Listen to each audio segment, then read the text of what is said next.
بسم اللہ الرحمن الرحیم۔ وضو میں یہ غلطیاں کرنے کی وجہ سے بندے کا وضو نہیں ہوتا، اور اگر بندے کا وضو نہیں ہوگا تو اس بندے کی نماز بھی درست نہیں ہوگی، کیونکہ نبی پاک صلی اللہ علیہ وآلہ وسلم نے فرمایا ہے کہ وضو طہارت یہ نماز کی کنجی ہے۔ سب سے پہلے اس بات کو یاد رکھیں کہ وضو کے 4 فرض ہیں۔ اللہ رب العزت نے قرآن پاک کے اندر ارشاد فرمایا، یا ایھا الذین آمنوا اذا قمتم الی الصلاۃ فاغسلوا وجوہکم وایدیکم الی المرافق وامسحوا برؤوسکم وارجلکم الی الکعبین۔ وضو کے 4 فرض ہیں۔ اللہ رب العزت فرماتے ہیں کہ اے ایمان والو، جب تم نماز کا ارادہ کرو، نماز کے لیے کھڑے ہو تو تم وضو کر لیا کرو۔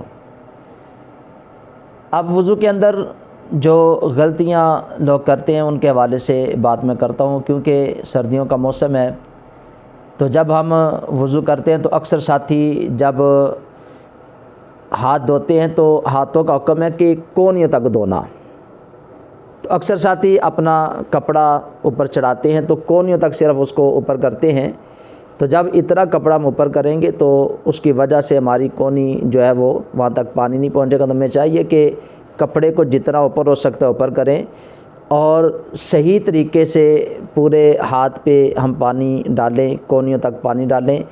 اگر اوپر ہم نے پانی ڈالا تو نیچے پانی اگر نہیں پہنچتا تو ہاتھ کے ساتھ ہم اس کو ضرور ملیں کہ یہاں نیچے بھی ہمارا یہ جو کونی ہے یہ گیلی ہو جائے۔ اگر یہ خشک رہی، سوکھی رہی، تو پھر اس کی وجہ سے ہمارا وضو درست نہیں ہوگا۔ اگر وضو درست نہیں ہوگا تو ہماری نماز بھی نہیں ہوگی۔ اور دوسری بات یہ ہے کہ اکثر ساتھی ہاتھ کے اندر رنگ ڈالتے ہیں، انگوٹھی ڈالتے ہیں، تو جب ہم نے وضو کرنا ہے تو ہم نے کیا کرنا ہے کہ اپنی انگوٹھی کو حرکت دیں یا اس کو اتار لیں۔ اگر اس جگہ پہ پانی نہ پہنچا، نیچے والی جگہ خشک رہ گئی، تو اس بندے کا بھی وضو درست نہیں ہوتا۔ اور ایک اور بات، اکثر ساتھیوں نے اتنی جو ہے وہ تنگ رنگ ڈالی ہوتی ہے کہ وہ حرکت بھی نہیں کرتی اور اس کے نیچے پانی نہیں پہنچتا۔ ایسی اگر رنگ ہم نے ڈالی ہے جس کے نیچے پانی نہیں پہنچتا وضو کے وقت، تو اس بات کو اپنے ذہن کے اندر رکھے کہ بندے کا وضو نہیں ہوتا۔ اگر اس بندے پہ غسل فرض ہے تو اس بندے کا غسل بھی نہیں ہوتا، اگر ایسی اس نے رنگ ڈالی ہے کہ جس کے نیچے پانی نہیں پہنچتا۔ تو کوشش کریں کہ جب آپ وضو کریں تو اپنی انگوٹھی کو اتار لیا کریں۔ اور تیسری بات یہ بھی ذہن کے اندر رکھیں کہ اکثر ساتھی گھڑی ڈالتے ہیں، تو گھڑی کے لیے بھی ہم نے یہی کرنا ہے کہ اس کو ہم نے حرکت دے لینی ہے کہ اس کے نیچے پانی چلا جائے۔ اور اس کے بعد سردیوں کے اندر یہ اکثر جگہ لوگوں کی خشک ہو جاتی ہے سردی کی وجہ سے، تو نبی پاک صلی اللہ علیہ وآلہ وسلم آپ کا فرمان عالی شان ہے، آپ کی سنت مبارکہ ہے کہ جب وضو کرو تو انگلیوں کا خلال کرو، یعنی انگلیوں کے اندر اس طریقے سے ہم اپنے ہاتھ کو تر ہاتھ کو ماریں کہ یہاں کوئی بھی جگہ خشک نہ رہے۔ اگر یہ مقام یا جگہ بھی خشک رہ گئی تو اس بندے کا بھی وضو درست نہیں ہوگا۔ اور اس کے بعد ہم جو آخری جو اس کا فرض ہے وضو کا، ٹخنوں تک پاؤں کا دھونا، تو سردیوں کی وجہ سے اکثر پاؤں کا جو نیچے والا حصہ ہوتا ہے، تلوا ہوتا ہے، وہ بھی خشک ہو جاتا ہے۔